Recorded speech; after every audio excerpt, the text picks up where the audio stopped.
A very good morning to all of you. Welcome to today's news analysis. We are doing the Indian Express Papers Chandigarh edition. Now, before starting, I would like to tell you that we are posting current affairs based MCQs on our Telegram channel on a daily basis. So you can practice pre-based topics from there. Now, coming to today's news analysis, some important topics that were there in the news. So one is this fraud loan apps. So there are these Chinese apps which are giving loans at a very good terms, but then using illegitimate means of taking money. So what strategies can be put? What is the government doing? So this needs to be prepared because if we look at the GS3 paper, cyber crime related questions are being asked, and this comes under the category of cyber crimes. Okay. Then we have this point number 3, scientific mining to mitigate flood damage. So this is about the illegal and unscientific mining taking place in river floodplains, and because of which they are saying floods are taking place. So this is a Punjab specific news which is saying that what scientific approach should be there and what other active things could be done to deal with this issue. Now this, even though this is coming under the regional news, Punjab news, but when you research more, every state has this issue. For example, even with Madhya Pradesh, where election is taking place. So this is an election topic, illegal sand mining. And let me tell you one more thing. Flood-based topics are repeatedly asked in GS1, the reasons for flooding. Then GS3 also questions are being asked. And besides this, there was a question asked on coastal erosion and what are the implications, even though it is coastal erosion. But then they can also ask you about riverbank erosion and the implications for that. Right. So related topics. So can be asked in GS1, GS3, we must prepare this. Okay. Now moving on, repeated topics actually. We have an interesting topic, very short actually. It's an opinion on how mining can lead to job-led economic growth. So I'm not saying economic growth, I'm saying job-led growth, right? So we have some facts on this thing. So that this we can prepare. This is the interesting theme. Then coming to the international section, routine update kind of news, except this one seems important. From the economy section, this one is unique. That is, there is a research agency which says that it is not appropriate, the time is not right to convert rupee into a hard currency. So again, from GS3 point of view, economy comes under this. So what is this hard currency? Dollar, for instance, is a hard currency. Dollar, China's currency is going to be a hard currency. So what is a hard currency, and what steps are being taken to promote rupee in international markets, and what are the concerns associated with it? Now, I would like to tell you, there is a theme of convertibility of rupee. Right.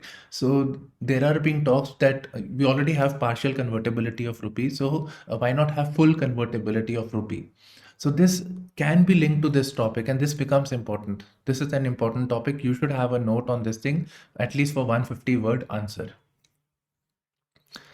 Okay, in the explainer section, the recently struck down a proposal of reservation and private sector. So this has been discussed. We covered this on the Saturday news. So again, this is there in the explained section. Okay. So now moving on to the front page. This user discretion is required, right? We all know what happened yesterday. Moving on. So fraud loan apps run amok as government RBI tech platform Silent Dawn, who's the monitor. Okay. So in the recent times, we are seeing a surge of fraud loan apps, illegal loan apps. There are legitimate legal loan apps, but there are illegal loan apps also, which are not certified, especially coming in from China. Right. So what are they doing? They are posting their advertisements on social media, and attracting people to take loans from them. So people start getting loans. Okay.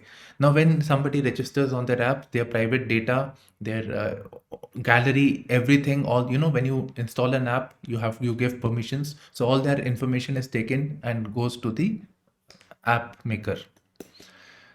Eventually, eventually agents are sent. If you're not able to pay back, agents are sent. Plus they use illegitimate means like using your morphed picture, blackmailing you. So all those things are done. And because of shame, etc., many people have actually committed suicide, and some are not reporting it and coming out in the public. So more harassment is taking place. So this is a major epidemic actually, which is going on in the recent times. Some suicide cases have also come to light. So what should the government do in this regard? What steps are there? So we just scroll through. Yeah. So here this thing is covered. I have put the measures, and for this I have referred to the PIB. Right. Multiple steps outlined to prevent operations of such illegal loan apps. So here they are mentioned. So what I'm doing is I'm just summarized from the news article, some additional points were there over here. So one thing that RBI proposed, and then they're not doing much about it, is identifying a positive list and a negative list. Positive list means the companies that are registered that can offer loans. So that is a positive list. And having a negative list means companies that are banned, that should be restricted. So we need to identify companies which are legitimate and which are illegitimate, and accordingly action should be taken. Right? Negative ones should not be allowed to take place, or we can say that these are the registered companies. So they are in the positive, only they can advertise and they can only function. So that must be done. Second, social media companies are, advertisements are coming on social media companies. So they must be told to regulate and delist these apps, that you should not be they should not be posted on your platform, plus you should not advertise them, at least review advertisements before they are uploaded. So this must be done. Now social media companies are conveniently saying that this is not their domain, but it is more a case of a corporate greed, because these companies earn from advertisement. We all know that is the source of their revenue. Okay. Then Ministry of Information Electronics Technology, MeitY basically. So they proposed that there should be a KYC norm. And more so, for these companies, there should be a know your digital finance, that your application, so that should be registered and their details can be taken from here.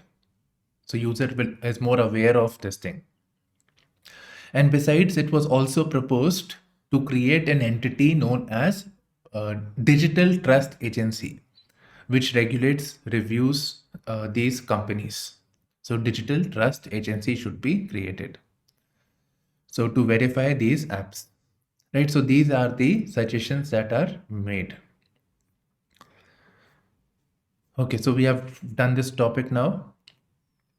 With regards to the Uttarkashi tunnel, we have actually forgotten about it. People are more interested in all this. Okay, so this tunnel, people are trapped. So now they are saying that it will take further more days. Already 170 hours have gone by. The people are trapped. So it will take more time. And now they have come up with a new rescue plan. New rescue plan is simply digging from different directions. So let's say people are trapped in the tunnel, one blocked. So digging from top, digging from, all directions basically. So that is the idea.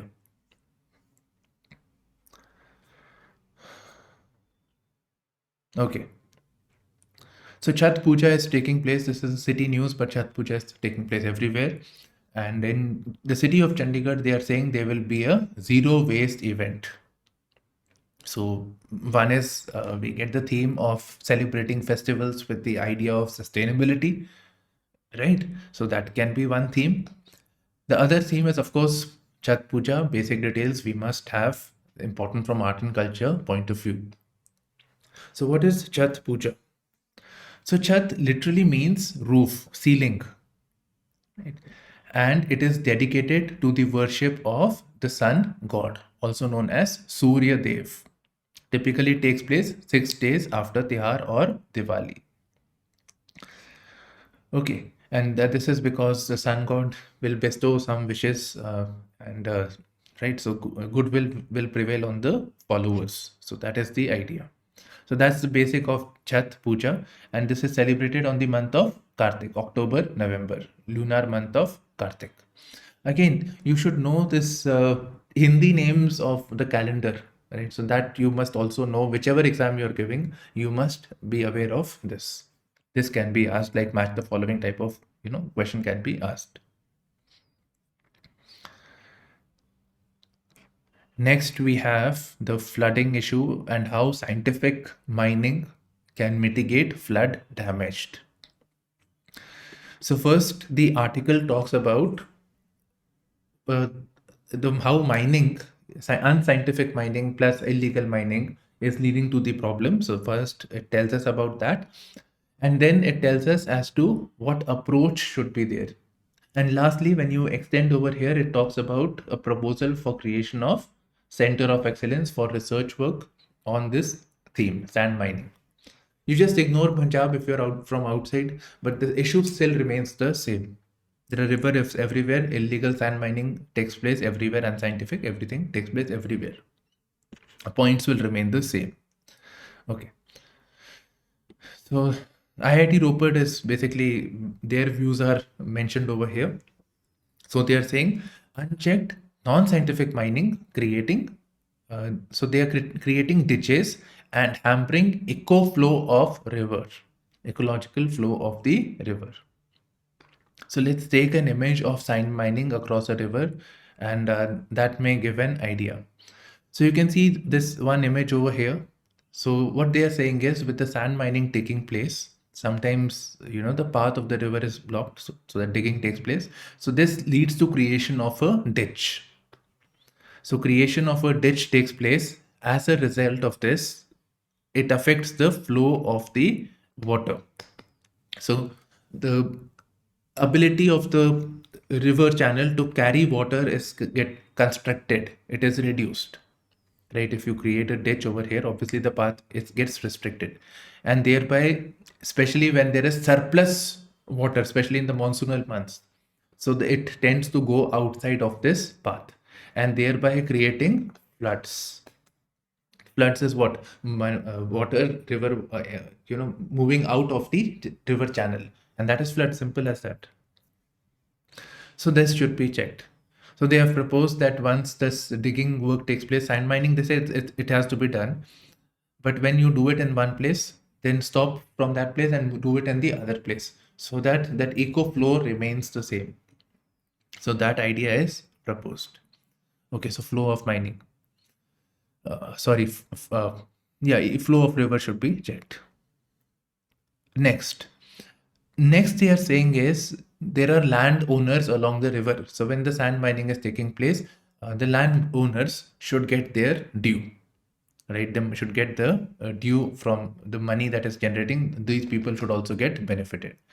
Now it has come to light that mafias are buying lands along the river so that they can continue with the mining activity. Okay. Then they are proposing to have more data. Of course, more data is required, digital data, to check this issue.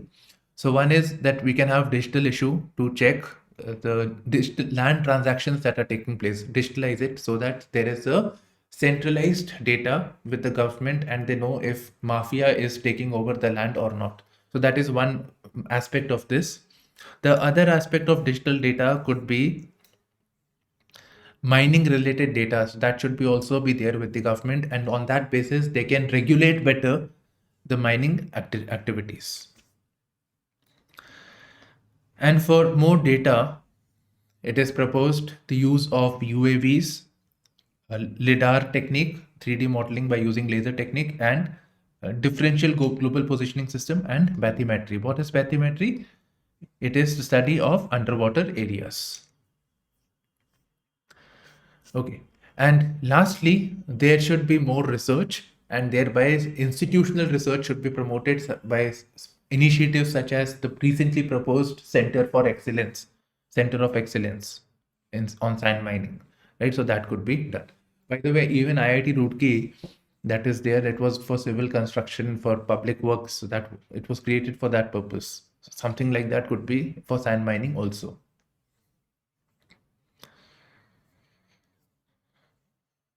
Okay, moving on. US Australia 2+2 talks are taking place. 2+2 means multiple defense minister talks and external affairs minister talks. So their counterparts on these two levels will start.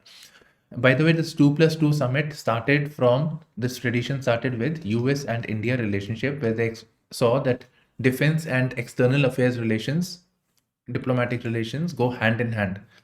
So it's an important pillar of their relationship. So same thing is being replicated in Indo-Australia relationship.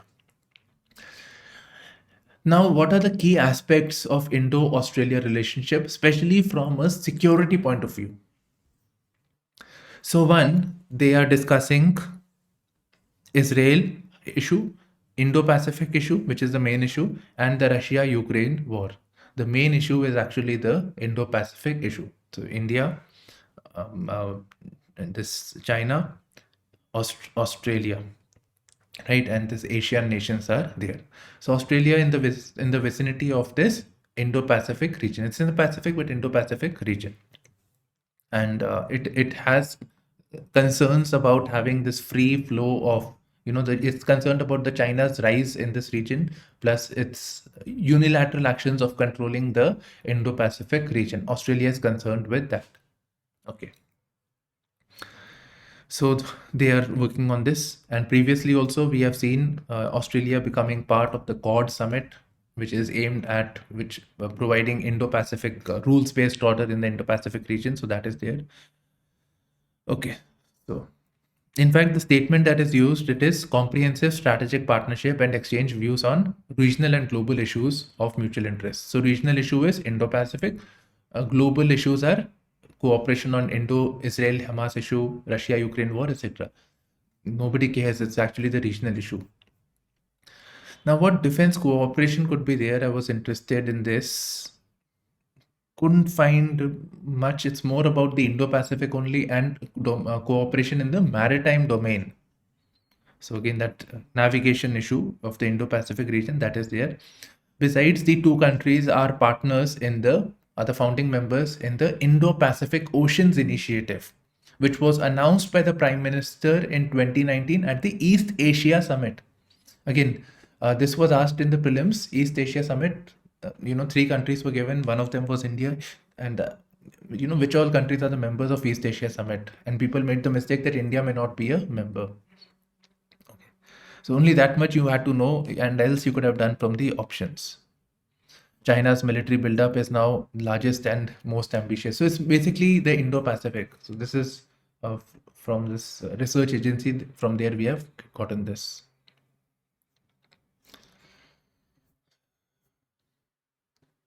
Navy chief is talking about the key role of Navy for the Indo-Pacific region. Okay, so where is he saying this? That was my interest.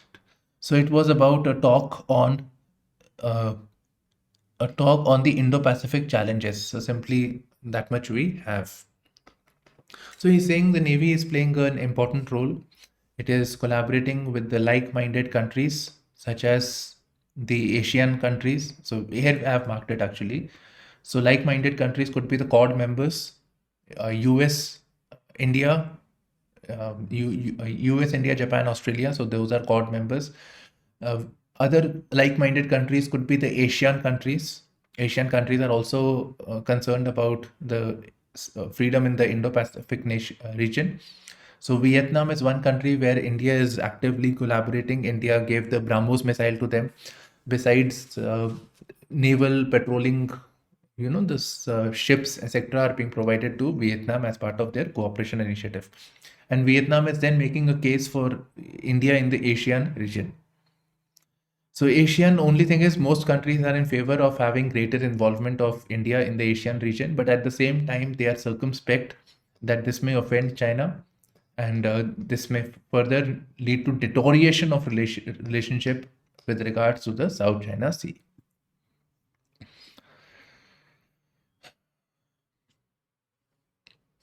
Okay, we have an expert. We saw him during the COVID times, Dr. Randeep Guleria, and he says this is about an interview with regard to the air quality index, which is falling down in the Delhi region.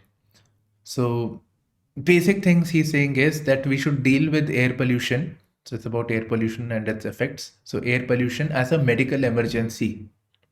The declining of AQI also should be dealt with a medical emergency. He calls it as a air pollutant as a silent killer. It leads to problems of asthma, bronchitis, and cardiovascular diseases such as the heart diseases. Right, so those lung cancer and all those things are there. Now, what steps need to be taken to deal with air pollution? You already have. They are very generic in nature. Right, so today I'm not mentioning those. If you wish, you can go through the graded response action plan of the government so that you can study. Okay, now we are on to the editorial and opinion section. So let's cover the first article, Shining a Light. So shining a light on Cyprus, where in secrecy people had been parking their money. Cyprus is a tax haven. That is, it is saying that please put money into our economy. We will not ask you the source or the means of money. We will not ask you anything. You just come, put money. We will also not tax you much, or we will not tax you at all. But come and park money into our economy. We will give you the golden passport. We will give you citizenship. Don't be worried. Just put money into our economy. No questions asked.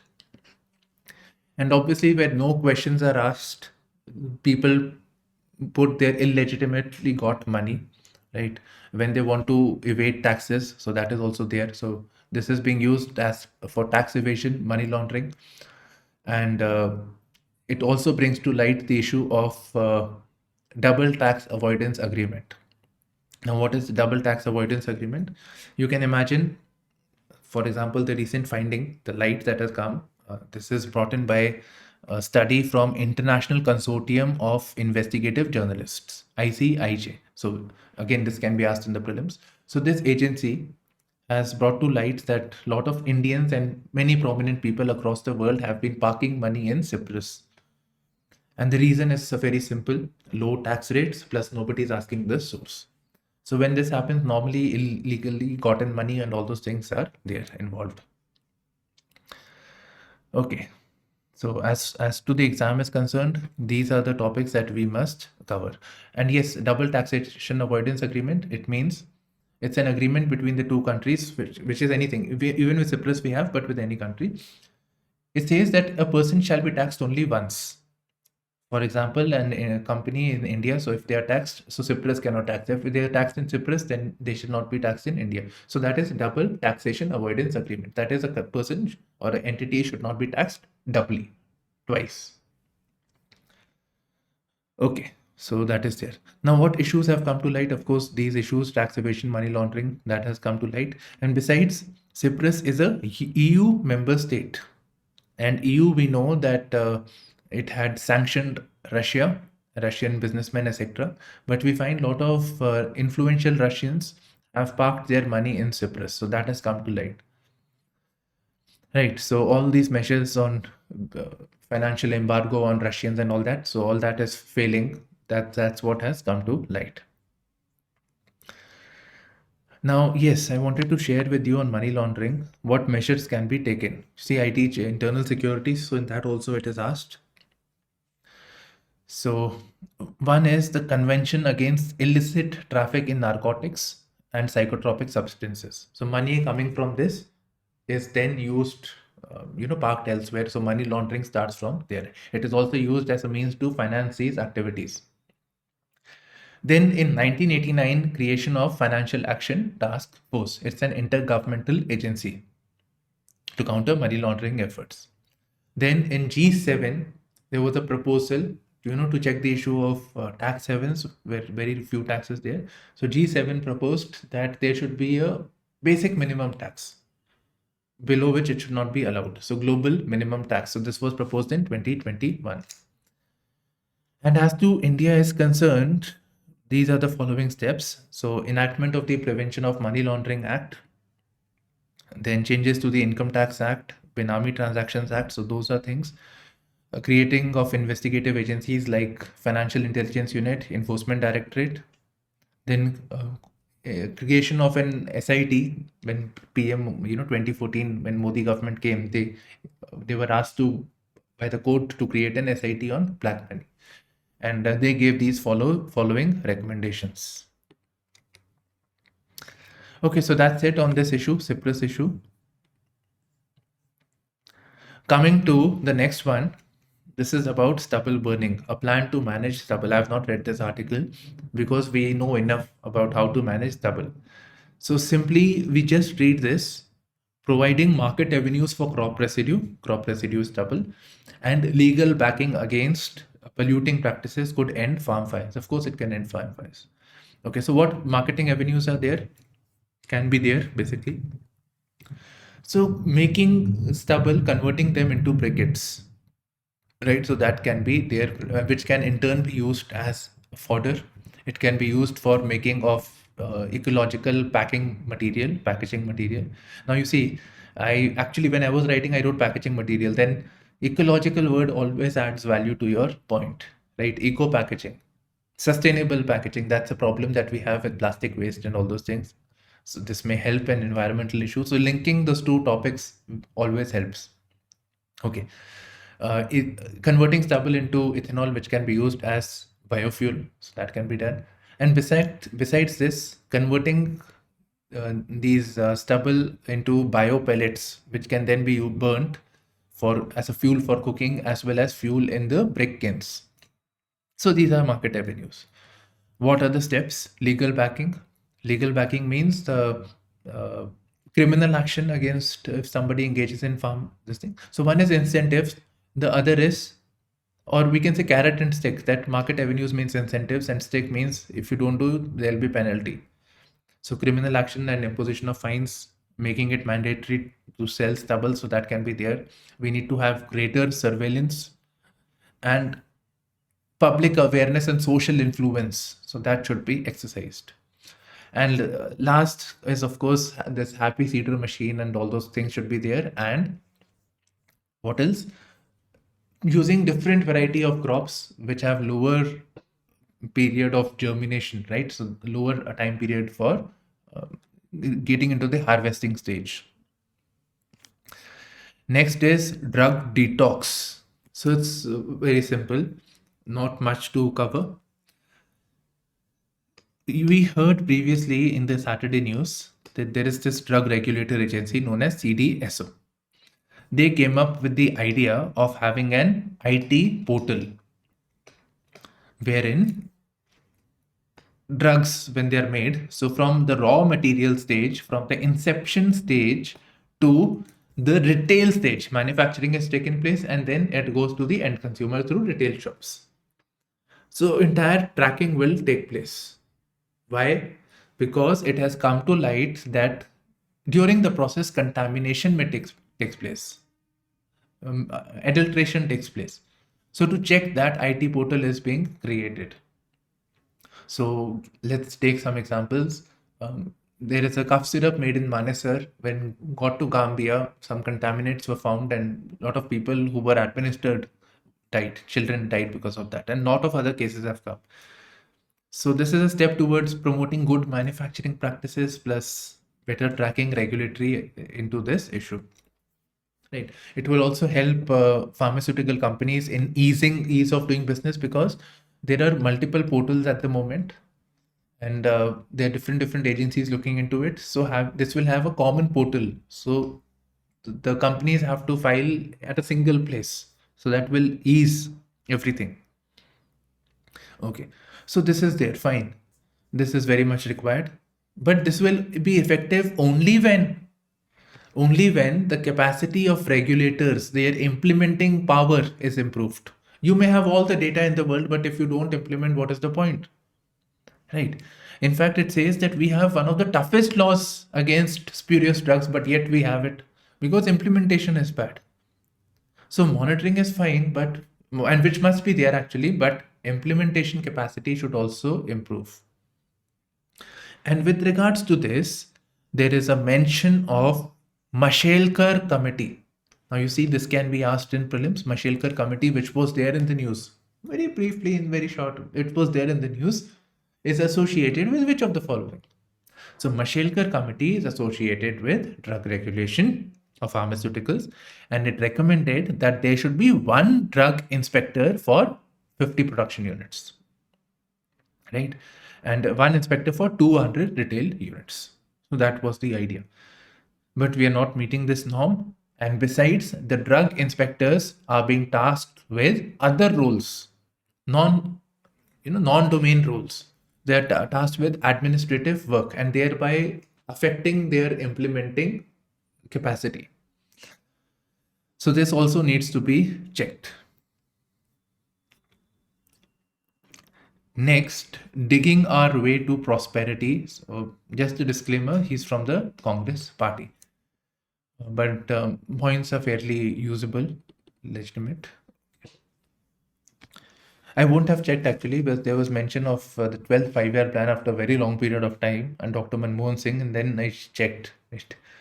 Okay, so what he's saying is that he's giving an example that we are talking about Afghanistan and we are talking about other countries that they can change them, they can develop themselves by the mining exercise. For example, Afghanistan is touted to be the Saudi Arabia of lithium. Saudi Arabia is known for oil exports. So Afghanistan, it is possible that they have huge piles of lithium under their rocks and all. So a lot of potential is there. Besides, there is also a race for global critical minerals in Indonesia, Republic of Congo, Chile, Australia, and now Afghanistan. So that is there. So if it is there in these regions, it is possible that India also has it. And in the case of India, less than 2% of land mass, India's land mass is, please, these facts are very important. 2% of land mass is mined and explored. So this is important. One is you have explored, but explored coming into mine. So we think, or we can say that only 2% is explored. So there is significant potential. When we explore, then only we will get an idea. And India has fairly good potential. And moving beyond, we also have a long coastline, which also means we have an exclusive economic zone. So that potential is also there. So why don't we focus on mining activity? Right? So mining activity needs to get a push. That is the proposal. And he says that when talking about mining activity creates lot more amount of jobs as compared to any other sector. We keep talking about manufacturing sector for creating job-led economic growth. That economic growth is taking place, but jobs are also getting created, which we don't have at the moment. Mining can create significantly higher amount of jobs per economic activity. So he refers to the 12th five-year plan, 2012-17. So this period, he says that this plan had noted that for every percentage of growth, for every percentage of economic growth associated with mining contributes 13 times more jobs. 13 times more jobs than agriculture and 6 times more jobs than manufacturing. So why are we not focusing on the mining? We have a lot of potential over here. It creates 13 times more jobs than agriculture, 6 times more than manufacturing. If you can use this point in your answer writing, it will be awesome. Okay. International news. It always gives me a sense of relief when we come to the international section, because from there on, it means we are ending. Okay. So Gaza right? WHO close in on refugee camp, so relief that would mean. Houthis are a militant organization associated with Iran. Hamas is associated with Iran again. So they hijack a cargo ship linked to Israel. By the way, Houthis are engaged in a civil war in Yemen with Saudi Arabia. Yemen, since Houthi is associated with Iran, it means they're Shia. Saudis are Sunnis. Shia Sunni angle is also there. Next, Trump wants to become the president again, and he says that if he is elected, then he will change Biden administration's approach of going with Indo-Pacific economic framework. He will strike it down, and besides this, the Trans-Pacific Partnership, which was actually proposed by Biden, proposed by President Obama, struck down by Trump, and then again US entered into this arrangement, Trans-Pacific Partnership. So he is calling it as TPP2. Otherwise, there is no such thing as TPP2. Okay, so he wants them to US to come out of this. So that's he's saying. He's basically saying is that these are providing free trade, and this means that jobs from US, jobs which should have been created in US is going to emerging economies, which is not good. We have to focus on the US, youth of the US, and create employment over there. And then by that means make America great again. Okay. Yeah. Now IPEF is lot of IPEF is there in the news. So what is this Indo-Pacific Economic Framework? We keep discussing this. So you can see this map closely, and you can see the countries over here. So 14 participating founding members are there along the Indo-Pacific region, and it does not have China. It does not have Canada. Okay. So what is this? It's an economic initiative launched by US. It has 4 pillars: fair and resilient trade in Indo-Pacific, supply chain resilience in Indo-Pacific, creation of clean infrastructure, clean energy, decarbonization, tax and anti-corruption, and trade. Where is so first one is trade. So there are these 4 pillars over here. Now India is member of 3 pillars, is signed 3 pillars, but not signed the pillar on trade. Right? India has a problem with this trade thing because it feels that providing favorable opening of Indian markets to trade would mean that loss of jobs for Indians and greater imports would take place. Okay, coming to the economy section. Finance Ministry asks public sector banks to take steps for cyber security. So I have the points with cyber security. If we will do it some other times, but at the moment they are just simply telling banks to take measures to deal with this. Okay. A better approach would have been the government creates a framework for the banks to implement. Next, government's food subsidy outlay likely to be $2.3 trillion for fiscal year 25. Right, so we are in 2023, 2024 cycles. We're talking about the next cycle. So 2.3 trillion, which could also be 2.3 lakh crores. So it accounts for the greater subsidy outlay through the Pradhan Mantri Gramin Kalyan Anna Yojana, Garib Kalyan Anna Yojana, increase in MSP and all those things. So those are factored in already. Now this fact can be used with reference to the ballooning food subsidy, or when you are answering a question on National Food Security Act. So something to that effect, if it is asked, all these are important. So there you can refer to this. You may also refer to if a topic on WTO agreement on agriculture is asked, or Doha Declaration. So there also you may refer to this. Next, conditions not ripe yet to transform rupee into a hard currency, says GTRI. Right, so what is this GTRI? GTRI is a think tank. So it's not a government entity. It's a normal think tank or a not-for-profit organization, and it is Global Trade Research Initiative. So what is it saying? So first of all, we should know what is a hard currency. Naturally, we are talking about hard currency, so we should know about it. right? Then what are the challenges before India, right? What are the benefits? All that things we should talk about.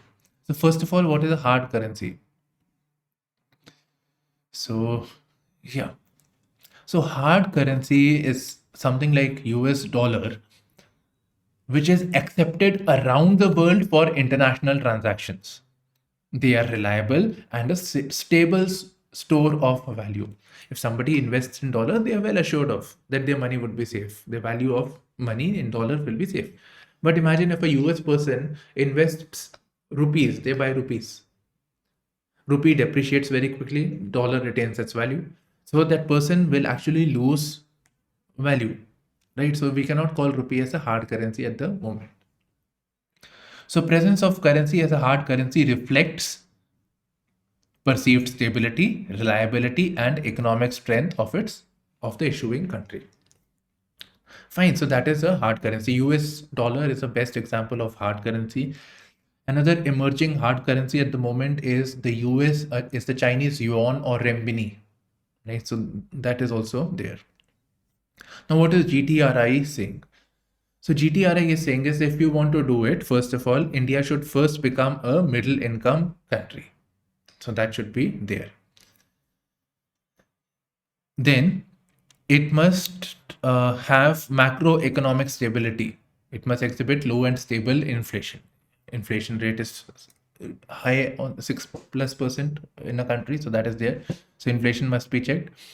And for all of this, we should have strong fiscal and monetary policies measures. Fiscal means taxation, government, what government does with money, spending and revenue generation, and monetary policies. So all that should be there. Plus political stability is also a key. So these are the steps. I will tell you one point which is not mentioned over here. And this is very easy to understand. You see, India told Russia when this sanction had taken place, they say we will buy oil from you in rupees because dollar is not acceptable. You can buy rupees, right? So India gave rupees to Russia, they got oil. Now Russia sits on a pile of rupees and they do not know what to do. They can naturally buy things from India, but they say that we don't want things that you make. And this rupee is not acceptable anywhere else. So that is a problem. So they are saying, okay, fine, you cannot trade in dollar, fine, that's not an issue. What you can do is instead of rupee, please use Chinese currency. Because we buy things from China and China is the exporter of the world. Right? It's the manufacturing hub of the world. So what I'm saying is the main point that is missed is that India should have a great market. It should be the manufacturing hub of the world, something to that effect. Otherwise, it cannot replace dollar or it cannot be an alternative to dollar or any other currency. It simply cannot be. You may have stability, do whatever you want to do, but you have to have this also. You should be a great market where people come and buy things from you. So local currency will be automatically be acceptable. Okay. Finance Minister recently said that women are given top priority in PM Mudra Yojana scheme. Further, there is a mention of Swanidhi Se Samriddhi Yojana or PM Swanidhi scheme. So these two we should cover. So first of all, let's cover the Swanidhi Se Samriddhi. Swanidhi, self-finance. Nidhi means money. So Swanidhi, money given which brings prosperity to the people. So Swanidhi is basically street vendors. So providing them some basic working capital money from which they start earning their money so they get Samriddhi. Moving on, PM Mudra Yojana scheme is basically to promote entrepreneurship or self-employment by giving microfinance, that is loans without a collateral, microfinance. Right, so there are these microfinance agencies which provide loans, and Mudra Bank offers loans to these microfinancing agencies. Now, this is important. Why Mudra? Because in Mudra, there are these three categories of loans: Shishu, Kishore, and Tarun, based on the amount of money that is given. This can be asked in the prelims. It provides funding to the non-corporate small business sectors through So it is not directly giving money to the beneficiary, but it is refinancing NBFCs, microfinance institutions. So it is working like that. So it does not directly lend to micro entrepreneurs or individuals. Okay, next article explained section why High Court struck down Haryana's private sector job quota. So first of all, what is this Haryana private sector's job quota? So Haryana said that a lot of companies are coming to our place, but jobs for locals are not getting created, which we wanted desperately. All states wanted. Many other states have brought in this provision that private sector should reserve jobs for the locals. So in Haryana, they said that 75% of the jobs, imagine Maruti or any other companies there. So they say that 75% of the jobs with people who are earning less than 30,000 rupees, earlier 50,000. So they said 30,000 rupees. So they should be provided jobs. So they're saying high skilled ones with whose salaries are higher, that you can have from any other place. But for lower level jobs up to 30,000, that should be reserved. Okay. So this was challenged. This was challenged by associations, trade associations over there. And they say that it is introducing a policy of sons of soil. And they say that it will not be possible for them to work like this because the labor that is required we should have skilled labor for that, which we may not be able to find. Okay. While the Haryana government said that they are perfectly within the law to bring in reservation. So they refer to Article 15, which allows for providing reservation, and Article 16(4) of the Constitution. But then these are flawed, right? So what did the court say? Some points I have improvising, because if the question is asked, we may have to mention all the points. So some points over here. So yeah. So first of all, coming to Article 15. So the court said that this provision is unconstitutional as it discriminates. It discriminates. So if we look at Article 15 of the Constitution, Article 15 provides for reservation for people for under the scenario for advancement of socially and educationally backward classes. Right. So on that ground, it says that we can provide reservation. And Article 15(1) says that the state shall not discriminate only on place of birth, right? Place of birth, sex, so religion. So those grounds are mentioned. So place of birth is mentioned only on place of birth. So Haryana is saying that we are not providing discrimination on the places of birth, but we saying that so and so should be a resident or domicile of that state to get a job. So the court said it is discriminatory. And further, I would say, when it goes to the Supreme Court also, socially and educationally backward class. Now, yeah, they have to prove that Haryanvis are socially and educationally backward as a whole. So that is again not going to stand. Coming to Article 16, Article 16(4) provides for reservation in public sector employment, not private sector. There is no provision for having private sector reservation. So 16(4) is reservation in public sector. So again, that is not possible.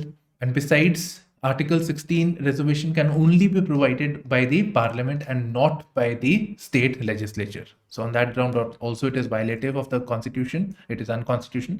And besides, there is Article 19 of the Constitution, which says that you can move and reside in any part of the country. Right. So that is there. And second, it provides for freedom of business and profession. So Article 19, both the things is violative, because one hand you're saying that you cannot get a job, or at least reservation is there. So discrimination is there on your residing also, because if you come, you cannot take a job. That is a problem. So you're saying you cannot reside. And other thing is, it is a restriction on business and employment opportunities. And more importantly, the focus of the court was on some of the sections of the law, Section 6, Section 8, Section 20, which basically said that the companies have to report that how much of this policy is implemented, and there can be audits. So they say that this moves back to the times of Inspector Raj. So on that ground also they have struck it down. Okay.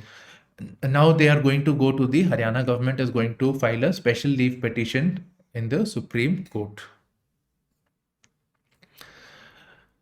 Last one, BDS movement. So what is this BDS movement which is there in the news? So BDS, you don't have to go any further than this. BDS is boycott, divest, sanction. So it is a Palestinian organization-led movement which says boycott Israel. If you have investments in Israel, divest from it and sanction it because of the human rights violation that they are doing. So this was launched in 2005 by more than 170 Palestinian groups. Right, so that's it from today's news analysis. Thank you for